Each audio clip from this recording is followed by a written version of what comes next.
Estás escuchando Cousinos con RJ Castillo y Reggae.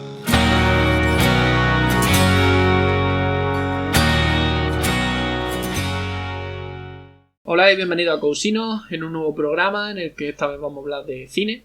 Y bueno, antes de nada, Rafa, bienvenido, ¿qué tal? Muy buena, por fin cara a cara. Por fin, es verdad que tenemos que decir que este es el primer programa que grabamos ya en persona después de pasar de fase ya en nuestra provincia y poder hacer esto. Y bueno, en este programa, como digo, vamos a estar hablando de cine un poquito desde un punto de vista personal, desde algo que lo que nosotros hemos vivido, lógicamente, y me gustaría resaltarlo antes de nada, no somos críticos cinematográficos, somos simplemente aficionados al cine y eso es lo que quiero que cuente, que no se nos tenga muy en cuenta, nunca mejor dicho, pues que quizás no nos fijemos en detalles muy concretos que se reservan sobre todo pues eso, a críticos. Vamos a hablar de nuestros primeros recuerdos cinematográficos, de nuestras películas, lo que nos ha marcado más y bueno, algún debate que otro, nuestra sección, lo de siempre. Así que antes de nada y para empezar bien con el programa, en orden, nuestros primeros recuerdos cinematográficos, me gustaría preguntarte, Rafa, ¿cuál fue tu primera vez en el cine? Yo creo que la película que más recuerdo así, porque quizá hubo alguna antes, pero yo la primera que recuerdo ver en el cine fue Buscando a Nemo, que además no llevó mi madre. Y yo recuerdo eso, quizá también, otra vez hemos comentado de Red. Yo quiero recordar que Red la vimos en el cine Alcázar, otro cine que tampoco está ya aquí en Jaén. Sí. Y recuerdo haber pensado que al estar así en uno de esos asientos altos, iba a molestar a los de detrás, girarme y ves que detrás lo que tenía era un muro. Yo no recuerdo tanto. Yo sí que recuerdo que mi primera película que vi fue Shrek 1, que supongo sería por el 2000, ¿no? ¿2000? Sí. ¿O 2001? ¿Se puede consultar? Sí. Pero el caso es ese. Yo me acuerdo de haber ido a ese al cine Alcázar, que es el que venía más, el que pillaba más cerca de nuestra casa. Y también recuerdo un poco más adelante ver la de Star Wars, que digo, ahí no debería haber estado yo, porque tendría como 6 años, 7. Fue la de 2002. No soy gran fan de Star Wars, luego lo hablaré. La amenaza fantasma. Será. No, yo fui yo tampoco sé mucho de Star Wars. Pero... flipé un poco con los efectos especiales, pero bueno, desde el punto de vista de un niño de 7 años, pues sin más, ¿vale? Luces y colores. Sí, un poquito, tampoco me hacía falta. Es mucho más. Y bueno, también me gustaría hablar un poco, aparte de esas películas, de un sector dentro de la industria cinematográfica que está, por desgracia, en clara decaída y que, bueno, simplemente sobrevive a día de hoy, que son los videoclubs. Yo recuerdo de pequeño que había más y bastante en los barrios y estas cosas, había muchísimos videoclubs. Y creo que en Jaén queda uno, si no... Sí, en Jaén queda uno, un poco por debajo de la catedral. Sí. Me suena el ese. Videoclub García. Uh-huh. Sigue todavía en negocio. ¿Y tú has ido a ese videoclub? Sí, de hecho yo creo que ahí era donde prácticamente todos los VHS que tenemos en mi casa los compramos allí.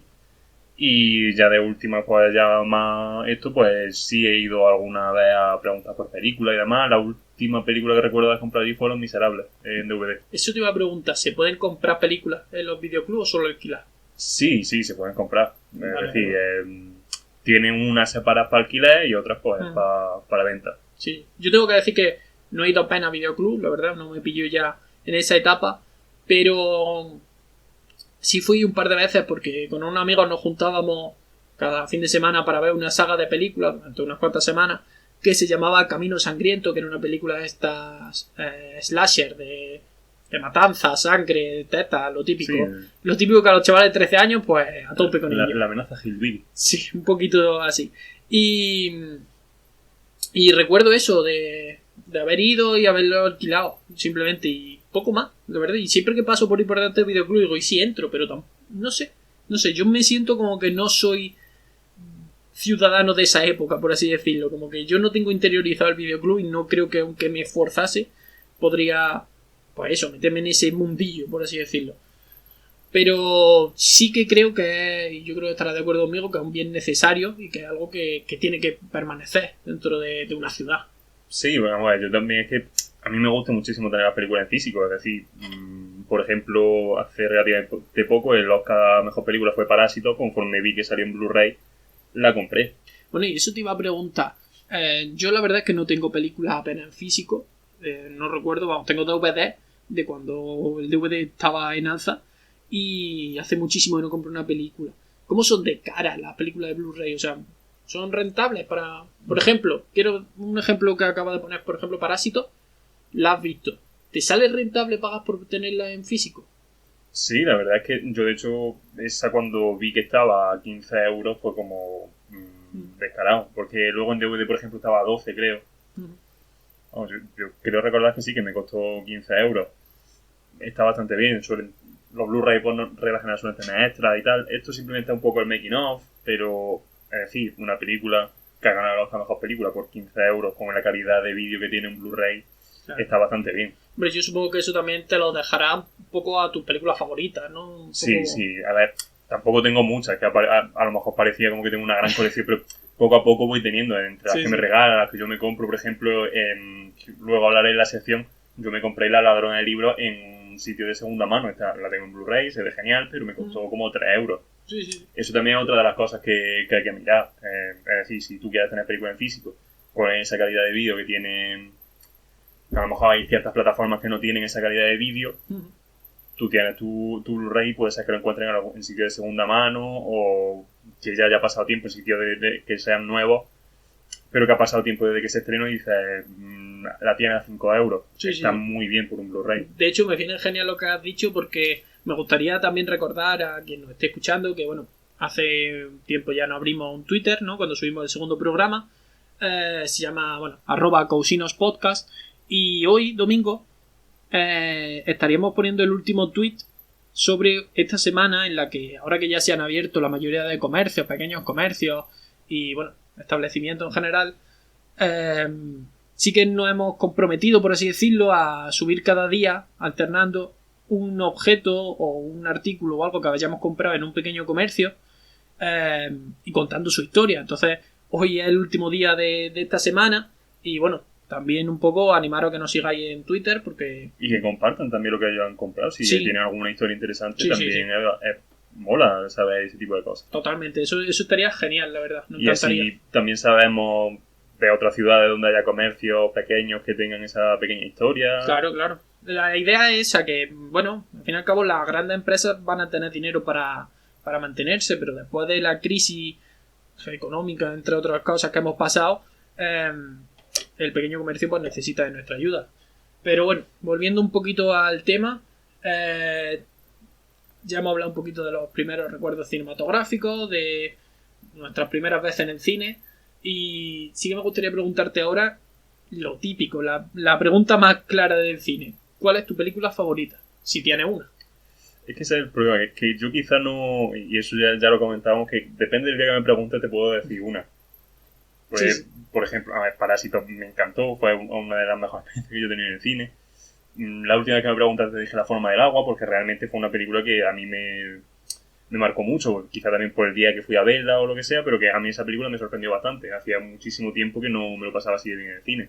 O La Ladrona de Libros, Cinema Paradiso, sería un poco eso, pero por ejemplo, si hoy me preguntas, yo creo que hoy te tendría que decir Cinema Paradiso. Cinema Paradiso sí recuerdo que es de las películas que más veces me ha hablado de que es tu favorita. Entonces, yo no la he visto. Si me gustaría que me contase en un minutillo, un resumen de la película. O sea, véndemela para que me la vea. Un niño que nace en un pueblo pequeño de Italia se hace amigo del el exhibidor de cine, es que no sé, el proyeccionista. Ah, vale. Es que es exhibidor, cuidado. Es que creo que técnicamente hay una figura que se llama exhibidor, sí, pero no sé, creo que no es eso. Hay otra que se llama exhibicionista, que sí, quizá no tiene mucho que ver con el cine. Es otro tipo de cine, sí. Y básicamente un poco, pues, como en ese pueblo pequeño, ese cine, al principio está controlado por el cura, luego al final compran eso, cómo se va viendo, pues eso, la censura y tal, cómo va evolucionando el cine, cómo va evolucionando su educación cinematográfica. Hasta el final, y obviamente no te voy a contar el final, pero si tú ves esa escena final cuando él ya de mayor está en el cine con una cosa que le dejan, esa escena, aparte que ha estado bastante... Esa escena se ha parodiado de Los Simpsons. Sí. como prácticamente Claro. todas. Es decir, eso no es ningún spoiler. Te iba a decir que seguramente no haya visto la película, o sea, no he visto la película, pero seguramente haya visto Sí. el homenaje en los Simpsons. Por eso mismo, luego cuando eso lo reconocerás, pero esa escena es increíble, una de las cosas... Yo recuerdo, esa obviamente no la vi en el cine, porque esa se estrenó... no me acuerdo en qué año se estrenó, pero yo no pude verla en el cine. Esa la vi en casa, estaba en Movistar Plus, y acabé como un niño chico.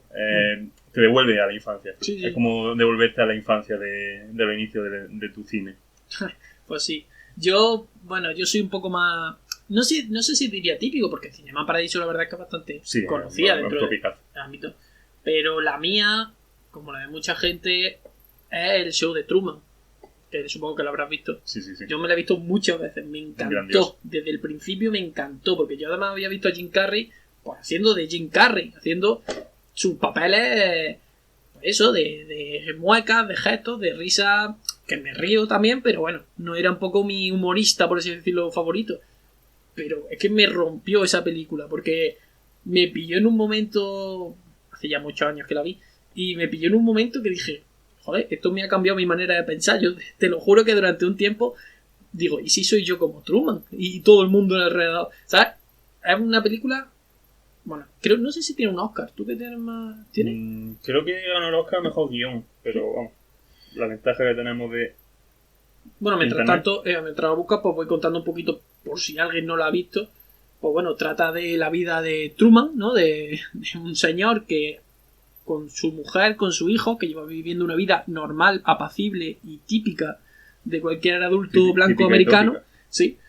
Y de repente, por una serie de factores y de eventos que van pasando, empieza a descubrir de que no todo en su vida es tan típico como pensaba, y que en realidad vive en una gran mentira, en un show.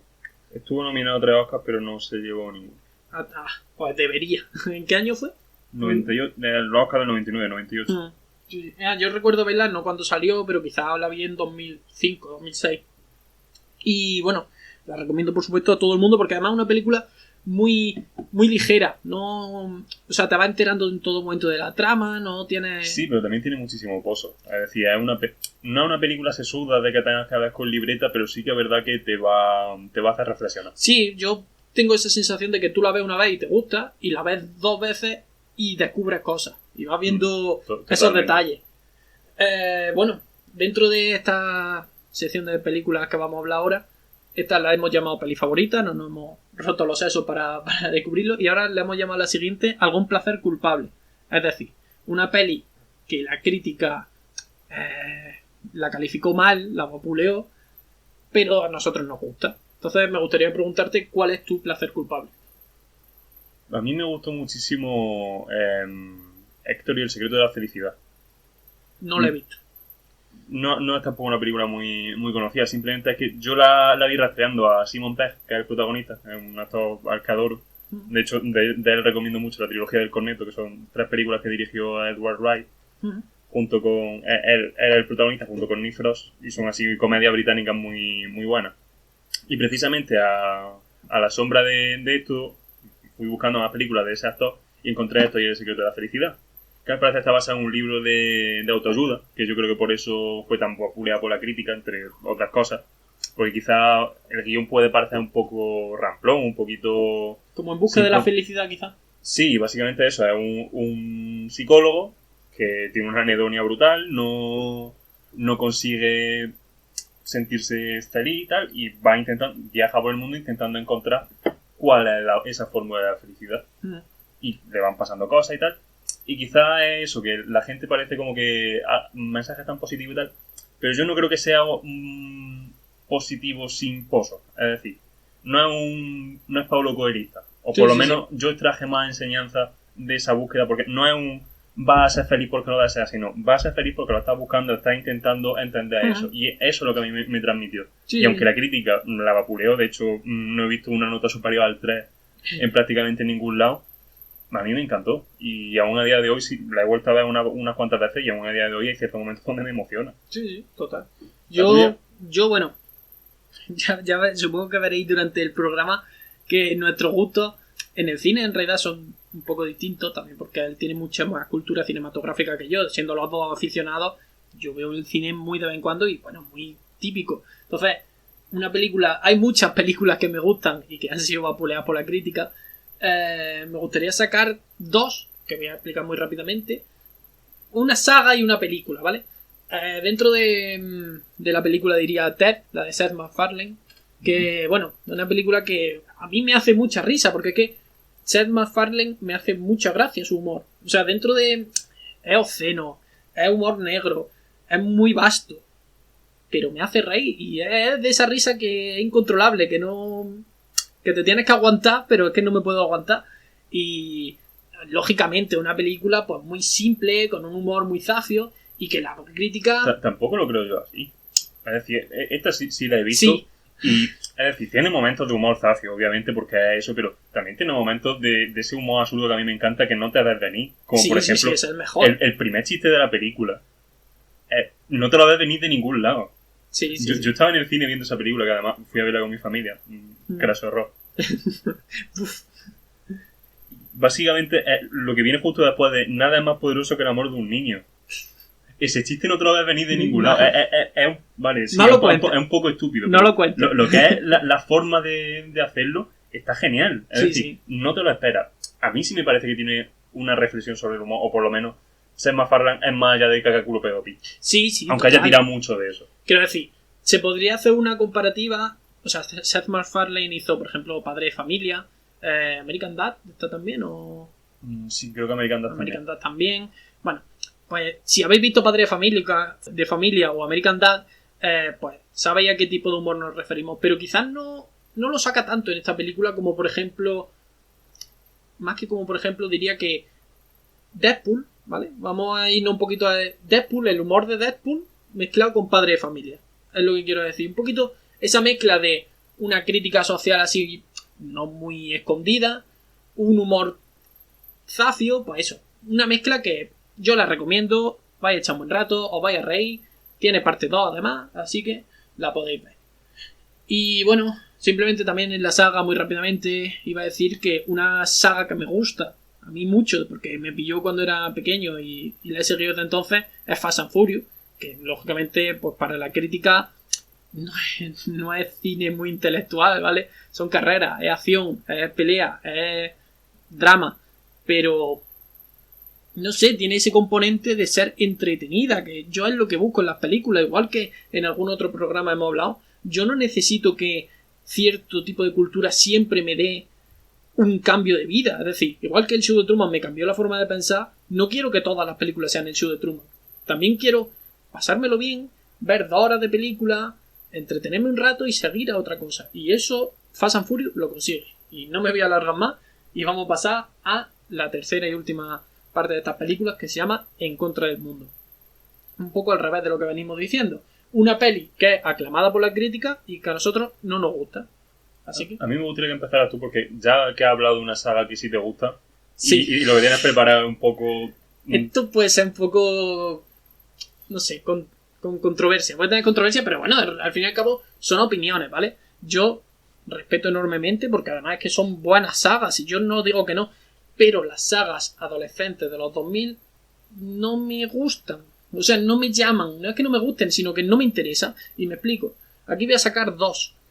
La saga Harry Potter y la saga del Señor del Anillo. Esas de primera, ¿vale? Vamos a ir... Vale, perdón, pero no, es que sí que es verdad que yo puedo entender que no te gusta El Señor del Anillo. Yo, de hecho, viendo la segunda en versión extendida me dormí. Tengo que admitirlo. Odio a los Ent. Pero no lo llames saga adolescente. Yo es que cuando has dicho saga adolescente pensaba que iba por Crepúsculo y cosas así, o Bueno, Juego del Hambre. sí, más que saga adolescente, sagas que salieron cuando yo era adolescente. Ah, vale. Sí, Es que un sí, poco por el... sí, lo entiendo. No me son había parecido. adolescentes, quiero decir, cualquier...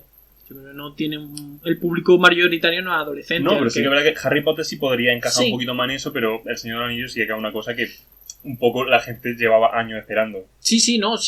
A ver, yo lo entiendo y la historia es magnífica, pero se me hace largo, largo. Es que es largo. O sea, Es yo que es sé largo. que para alguien que se haya leído los libros eso tiene que ser gloria, o sea, que tiene que ser lo mejor. Si a mí mis libros favoritos me los pusiesen con tanto detalle, con tanta explicación y tan fiel al libro, me encantaría, pero claro, como yo no me he leído los libros y el tema y todo esto no es que no me guste, pero tampoco me encanta, pues es neutro.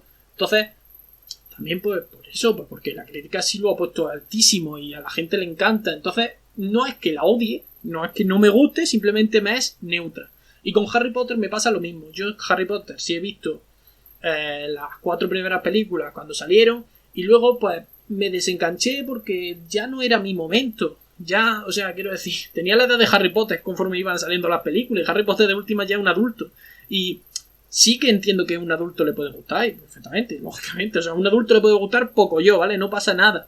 A cualquiera le puede gustar todo. No me meto con eso, pero yo ya no quería esa historia. Yo ya me quedé con las 4 primeras películas y me gustó. Y ya está. Y no sé. A veces tengo esa sensación con este tipo de saga, y es lo que venía un poco a sacar en este tema, de que o te encanta y eres un super fan, eres un Potterhead, eres lo que sea, o la odias. Y no. Yo me son indiferentes. No es que la odie, no es que no me gusten, sino que sin más, No, como pero otra película. yo sí creo que, a la luz de lo que has dicho, se me acaba de ocurrir. Es que yo creo que viene un poco precisamente por eso, porque ambas sagas tienen un bagaje previo y no es lo mismo. Yo no he leído los libros de ninguno de los dos, solo he leído El Hobbit, en cuanto al Señor de los Anillos, solo he leído El Hobbit, que eso sí que es verdad que es una saga muy poco reivindicable, la trilogía del Hobbit.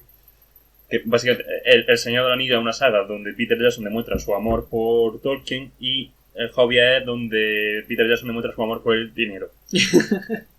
Yo vi la primera del Hobbit en el cine, porque fui con unos colegas, la verdad que me daba igual, era por los colegas. Y bueno, es que, ya os digo, es que no sé explicarlo mejor, pero es... Sí, un segundito, simplemente termino con esto. No me parece mejor... me van a matar por esto. No me parece mejor que otra película de aventura épicas con dragón y con cosas, ¿vale? Es simplemente eso. Es que precisamente ahí es donde voy, que yo creo que ese bagaje previo es que al ser una adaptación, y luego también en la sección hablaré un poquito de adaptación, aunque yo lo quiero centrar en otras 2 películas, al tener ese background tan poderoso, porque vamos, innegablemente el material original es bastante extenso y bastante... Es decir, de Tolkien no podemos dudar de la calidad literaria de J.K. Rowling. Se ha dudado, yo no he leído ninguno de los libros, así que yo no quiero opinar de eso, pero a ese respecto yo creo que esa saga viene bastante de eso, de que tú has leído los libros, entonces ya tienes, por así decirlo, unos cuantos fans asegurados. Fast and Furious quizá tira un poco de la cultura del tuning y tal para afianzarse clientela, por decirlo así, pero no tiene ese background previo que diga. Y luego cambia, además. O sea, es decir, sí, aparte de que evoluciona. Es decir, es una saga que no está escrita a un material previo, entonces pueden irla fluctuando. Esta, al ser un material previo tal, es básicamente una adaptación, entonces yo creo que por eso es un poco diferente. Es decir, que sí que obviamente la crítica la alabó, es decir, el Retorno del Rey es uno de las récords en cuanto a eso, pero yo creo que sí, realmente es criticable en cuanto a eso, a la longitud y demás. Y yo ahora sí quiero hablar un poco de la mía, que no quiero extenderme mucho más, simplemente quiero hablar de Bergman. Es la película que todo el mundo adora y que yo detesto. Antes de que digas nada, sí tengo que decir que muchas veces que hemos estado hablando fuera de cámara, pues bueno, haciendo nuestras cosas y tal, me ha hablado mucho de Bergman y bueno, un poco, digamos que no genial. Un 10 creo que no le va a poner esta película. Yo la vi la primera vez, la odié con toda mi alma, la vi una segunda vez, un poco para ver si cambiaba de opinión, me reafiancé bastante lo que decía, tengo que admitir que indudablemente una buena película, no puedo decir que Iñárritu sea un mal director, ni muchísimo menos, es decir, se ve muchísimo cine ahí, hay más cine ahí que en filmografías completas de otras personas, pero a mí me tocó muchísimo las narices, porque es una de las cosas que más me toca son la gente prepotente. Y yo sí creo que Iñárritu ahí demuestra muchísima prepotencia. En cuanto a su manía de usar, porque le di en entrevistas y empezaron a vender que ese falso plano secuencia, porque realmente no es un plano secuencia, pero que toda la película sea un plano secuencia es para demostrar la agitación que tiene el teatro, y realmente el recurso lo siguen usando fuera del teatro o cosas que no tienen que ver con el teatro. Entonces a mí eso me parece que desvaloriza por completo el recurso. Y luego la banda sonora es una mierda. Básicamente un señor tocando un señor arrítmico tocando la batería que dice, por Dios, es el sobrino de alguien que han enchufado aquí. Voy a buscar mientras sigue, voy a buscar de quién es la banda sonora de Bergman para ver quién no vale. Y ahora será un pedazo de compositor y quedaré con un garruro. Pero a mí me tocó los huevos porque básicamente encima llega un momento en el que aparece el batería y está tocando la batería mal, porque encima es que hay que compararlo porque ese año salió White Plus, que posiblemente es la mejor película sobre batería que pueda haber. Entonces como queda raro. Y a mí personalmente, pues eso me molestó bastante, porque no me parece que esté tan bien como la crítica dice, o con el criticismo que se dice, esta es una obra maestra. No, míratela, ve los momentos donde se ve perfectamente que hay cortes, porque no es lo mismo hacerlo todo muy rápido y tal, porque hay una escena genial, que es realmente un plano secuencia, que si hay algún corte yo no lo percibo, pero es que mucho está siguiendo a alguien y de repente se pega a una pared y dice, es que han cortado ahí, es que es de lógica que han cortado ahí. Claro.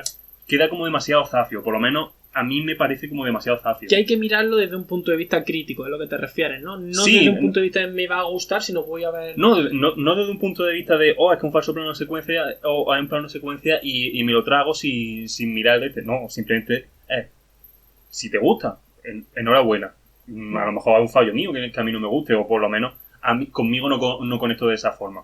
Pero yo estaba muy predispuesto en su contra por el propio director, y yo le di una segunda oportunidad diciendo, a ver, ya ha pasado tiempo, no le tengo tanto de Iñárritu, y efectivamente me reafirmé en muchas cosas, porque es que se ven perfectamente esos cortes, y es como tratar un poco al espectador de estúpido. Sí, total. Por cierto, Antonio Sánchez, creador de la película, de la banda sonora de Berman, era una mierda. Seguimos. No una mierda, es broma. Bueno, y cambiando un poco de tema, ya dejando terminado lo de las películas, nuestras favoritas, menos favoritas y todo, sí me gustaría plantearte un debate que, bueno, yo pienso que ahora con el confinamiento que hemos tenido por el coronavirus, el cierre consiguiente de los cines durante este tiempo y las pérdidas económicas que supone, me gustaría plantearte cómo va el futuro del cine respecto a cuando abra, y también el auge que ha tenido durante este tiempo las plataformas tales como Netflix, HBO, Amazon Prime, etcétera, que, bueno, ha salido recientemente, que han aumentado un no sé cuántos % a causa del confinamiento. Claro, la gente estaba en casa, no ha salido, no puede ver cine, no puede, y ha aumentado esa demanda. ¿Crees que puede suponer un peligro para el cine estas plataformas? No más de lo que ya suponía. Yo realmente no creo que esto, es decir, las plataformas ya de por sí estaban haciendo un complemento, es decir, yo no las veo como algo contrario, sino un complemento, es decir, el que quiere ver una película en el cine, la ve en el cine, y si no tienes prisa te espera a que la pongas en Netflix o en Movistar Plus o en HBO, donde sea. Claro. Por ejemplo, Amazon Prime también está produciendo muchas películas, y si te esperas un par de mesecillos ya la tienen en la plataforma. Sí, eso me gustaría también comentarte, que claro, que estas plataformas han llegado a un nivel económico y a un nivel de auge tal que ya producen sus propias series, sus propias películas. ¿Crees que puede atraer a directores de renombre, a directores de Oscar? ¿Puede atraer una película para hacerla para Netflix o para HBO? Solo voy a decir dos palabras, el irlandés. Es verdad. Esa de Scorsese. Es decir, realmente ese tipo de Netflix, HBO y tal, lo que te dan son bastantes facilidades porque son una plataforma no usual, es decir, no una productora usual, o no van a coartarte tanto. Es decir, Netflix quiere tener más nombres, es como ahora mismo, obviamente no es una productora indie, pero un poco al estilo de eso, no te van a poner tantas exigencias. Y si Martin Scorsese quiere hacer una película de 3 horas 20, Netflix le va a dejar hacer una película de 3 horas 20. Otro Scorsese, pero tuvo un montón de problemas para hacer esa película porque nadie quería hacer esa película. Sí, total. Entonces fue Netflix quien le dio pie a eso. Por eso yo digo que es un complemento. Es decir, realmente yo vi el irlandés en la plataforma, porque yo sí tengo Netflix, pero también se tiene en cine. Es decir, es un complemento. Yo creo que son experiencias totalmente diferentes. No es lo mismo cuando tú te pones una película en tu casa, que encima es eso, que te tiras 10 minutos para elegir la película, es una experiencia diferente al cine, que tú vas muy en proceso y tal, otro, sabes, que tenga un home cinema de estos de la leche, pero por regla general van a ser experiencias muy diferentes. Yo creo que son bastante complementarias. Y sobre todo que ahora la gente tiene muchísimas ganas de cine. Ahora va a haber... Sí. Que luego volverá a bajar, pero yo creo que conforme ya se empiecen a abrir cines va a haber bastante cola. Ya había abierto autocine, que yo ni me imaginaba que eso habría aquí en España, y hay autocines. Sí, creo que por Madrid. Hay en Madrid, en Alicante y...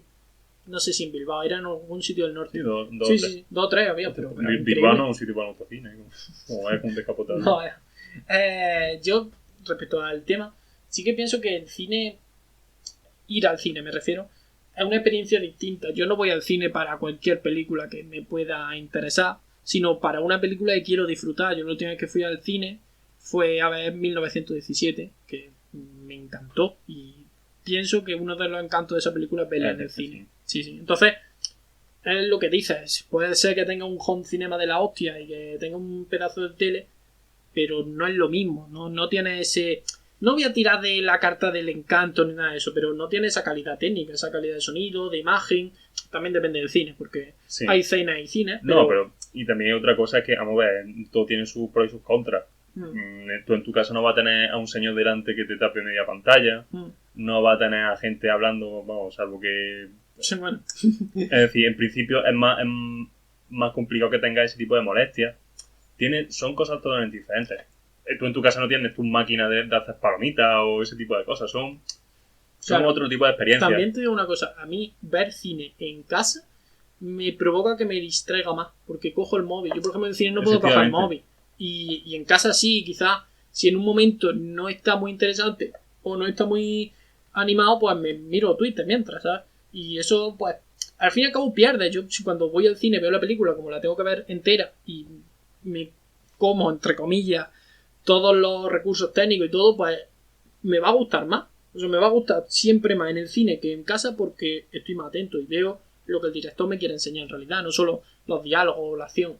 Entonces, bueno, yo pienso que igual que hablamos con los ebooks y los libros en su día, igual yo pienso que esto puede ser complementario y que el cine, su único problema es la codicia que puedan tener los empresarios del cine, no los directores, sino los que manejan los cines por el tema económico. El tema de que una entrada te valga 7 euros, 8 euros, 10 euros. Eso es lo que yo no estoy de acuerdo porque, aparte, no sé, supongo que pasará en todos lados, pero aquí en Jaén, el Día del Espectador el miércoles, y el cine está a 3,90, que una silla es, joder, un dinero, son 3,90, pues se llenan las salas para todas las películas, incluso películas que llevan 2 semanas ya en cartelera, se siguen prácticamente llenando. No sé cómo nadie se da cuenta de eso, porque yo he ido alguna vez un viernes, que se supone que hay más gente, a ver una película, paga 8 euros y hay 15 en el cine. Sí, pero bueno, eso no es que no se den cuenta, es que, por así decirlo, no se quieren dar cuenta. Es decir, eso es lo mismo que en cualquier promoción de restaurante o lo que sea. Precisamente por eso yo creo que hay muchos restaurantes que dicen, hostia, vamos tal día que tienen familiares o vamos tal día que hay 2 por 1. Pero otro día te apetece y dices, es que no hay oferta tal. Y aún así, pues te apetece, va. Al fin y al cabo es un poco esa compensación. Sí, puede ser así también.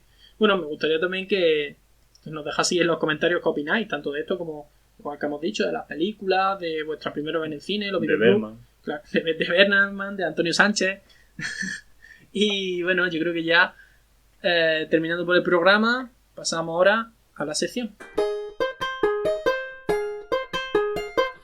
La sección de RJ.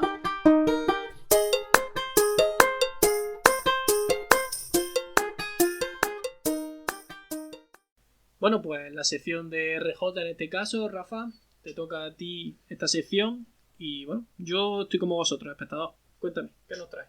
Yo quiero hablar de una cosa, vaya por delante que una opinión, pero lo que a mí me parece una buena adaptación de un libro y lo que me parece una mala adaptación. Al cine. Al cine. Siendo ambas, para mí, buenas películas, incluso diría que al mismo nivel de buenas películas, las dos me gustaron más o menos lo mismo. Me gusta muchísimo más la adaptación que se hizo de La ladrona de libros, en cuanto a la referencia del libro, porque también leí ambos libros, que es la adaptación de la película, bueno, del libro El perfume, de Patrice Susskind. Vale. Me voy a explicar un poco así, porque básicamente lo que yo creo que es esencial en una adaptación, que es una de las cosas que también un poco hablábamos con el Señor Anillo, que es esa fidelidad, ese amor al libro, que yo sí creo que se traduce por completo en la ladrona del libro. Es decir, para mí la película tiene totalmente la esencia del libro en cuanto a esa búsqueda de salvación mediante las palabras, mediante los libros, ese pequeño inicio, que no es ningún spoiler, simplemente la primera frase de la película, que es un pequeño detalle morirá, porque la narradora tanto del libro como de la película es la muerte, que es mejor narradora de una historia de la Segunda Guerra Mundial. La verdad que sí. Y a mí sí me parece que en la ladrona del libro está ese amor a la obra original que a mí por lo menos me falta, y eso es una cosa que yo precisamente quiero hablar contigo, que sé que has visto las películas, has leído los libros, me lo has comentado, Sí. que me parece que en el perfume se cargan por completo a Jean-Baptiste Grenouille. No en sí que no esté bien hecho, es decir, quizá un poco sí porque cogieron a un actor guapo Sí. para lo contrahecho que está en el libro, pero bueno, eso también es un poco entendible porque en el cine siempre se tiende a guapizar a los personajes y a los personajes históricos y demás. Pero a mí me parece que se carga muchísimo su esencia porque, y aquí es donde quiero que tú me digas tu opinión, creo que en el libro lo que se trasluce es que Jean-Baptiste Grenouille es un megalómano, totalmente carente de emociones, y en la película a mí lo que me transmite es que lo que busca es amor, que busca que le quieran. Sí, yo, bueno, tengo que decir que en el caso del perfume leí el libro antes de ver la película y en el caso de la ladrona del libro fue al revés. Vi la película y después leí el libro.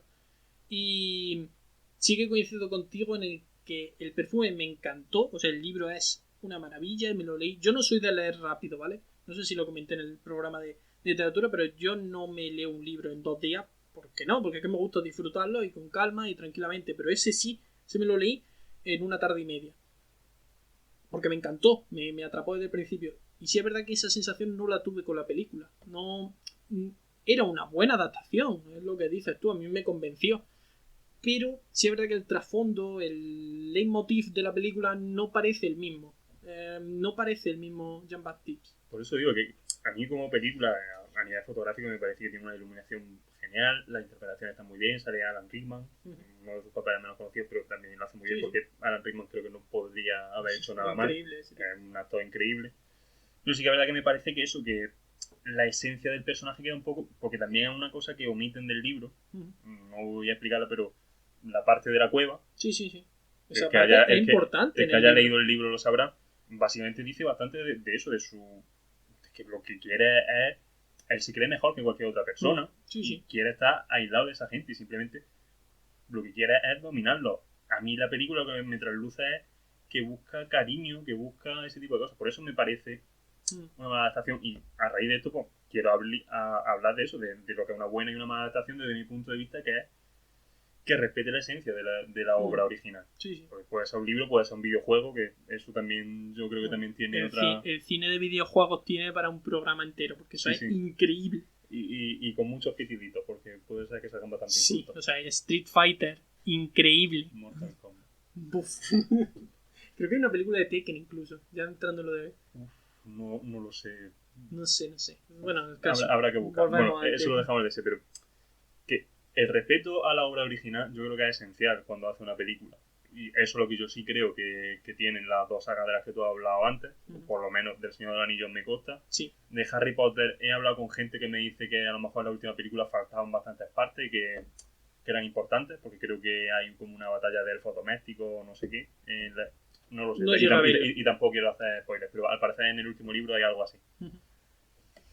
Yo creo que esa es un poco la esencia, y que cuando una película es buena pero se salta la esencia del libro en el que se basa, para mí ha perdido un poco. Es decir, yo voy a ver con muchísimo más gusto de nuevo La ladrona del libro que el perfume, precisamente porque cada vez que vea el perfume voy a tener en la cabeza eso de no, es que en el libro era así. Que también un poco puede parecer un poco elitista, pero yo creo que es la esencia. Es decir, si tú te metes en hacer una película de esto, o por lo menos a una película que no se llame así, que es otra de las cosas, las adaptaciones no adaptaciones. Es decir, hay 100.000 adaptaciones de Marvel que no se llaman Marvel.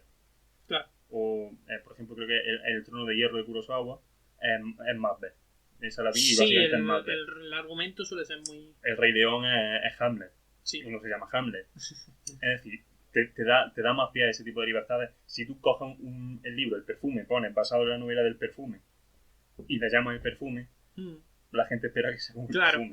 Aún así tengo que decir que no me parece una mala adaptación del libro. Es decir, tiene fallos, pero hay libros que están mucho peor adaptados. Muchísimo peor. Hombre, por ejemplo, se me viene a la cabeza el Frankenstein que hizo Kenneth Branagh, que es duro, ¿no?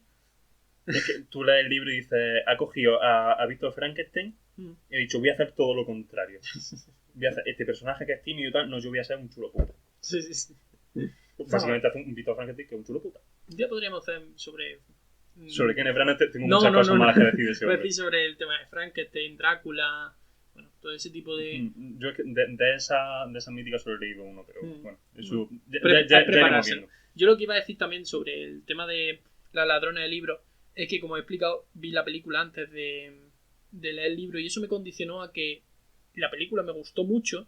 Entonces, era difícil que el libro no me gustase y lo completa. A mí me da la sensación de que el libro completa la información que, lógicamente, en una película pues no da tiempo a explicar, no puedes poner todo lo del libro, pero lo esencial lo explica y los personajes son iguales.